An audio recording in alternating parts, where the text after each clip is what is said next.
बुद्ध आणि त्यांचा धम्म. भारतरत्न डॉक्टर बाबासाहेब आंबेडकर.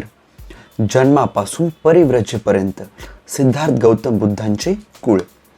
ख्रिस्तपूर्व 6व्या शतकात उत्तर भारतात सार्वभौम असे एक राज्य नव्हते.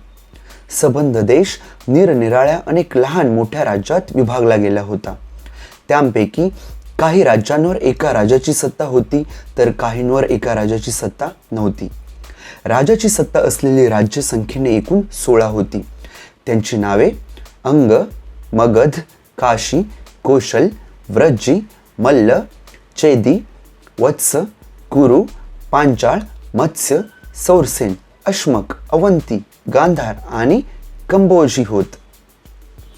ज्या राज्यांवर राजाची अधिसत्ता नव्हती ती ही होत कपिलवस्तूचे शाक्य, पावा व कुशिनारा येथील मल्ल, वैशालीचे लिच्छवी, मिथिलेचे विदेह, रामग्रामचे कोलीय, अल्लकपचे बळी, रेसपुत्तचे कलिंग, पिप्पलवनाचे मौर्य आणि ज्यांची राजधानी सिसुमारगिरी होती ते भग्ग.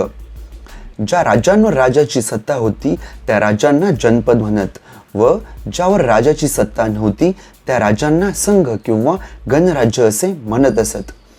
कपिलवस्तू येथील शाक्यांच्या शासन पद्धतीविषयी विशेष अशी माहिती मिळत नाही.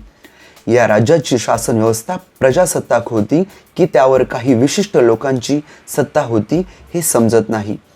तथापि हे मात्र निश्चित की शाक्यांच्या गणतंत्र राज्यात अनेक राजवंश होते व ते आळीपाळीने राजसत्ता चालवित होते. अशा प्रकारे राजसत्ता चालविणाऱ्या राजघराण्याच्या प्रमुखाला राजा अशी संज्ञा होती.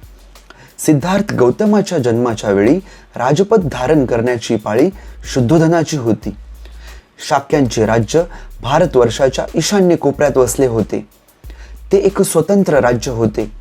परंतु कालांतराने कोशल देशाच्या राजाने शाक्यांवर आपले अधिपत्य प्रस्थापित करण्यात यश मिळविले. कोशलाधिपतीच्या अधिसत्तेमुळे शाक्यांना कोशल राज्याच्या अनुज्ञेखेरीज आपल्या राजसत्तेचे काही अधिकार वापरणे अशक्य झाले होते.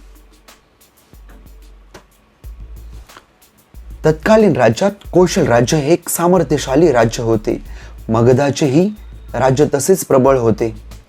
कोशल देशाचा राजा प्रसेनजित व मगध देशाचा राजा बिंबिसार हे सिद्धार्थ गौतम बुद्धाचे समकालीन होते.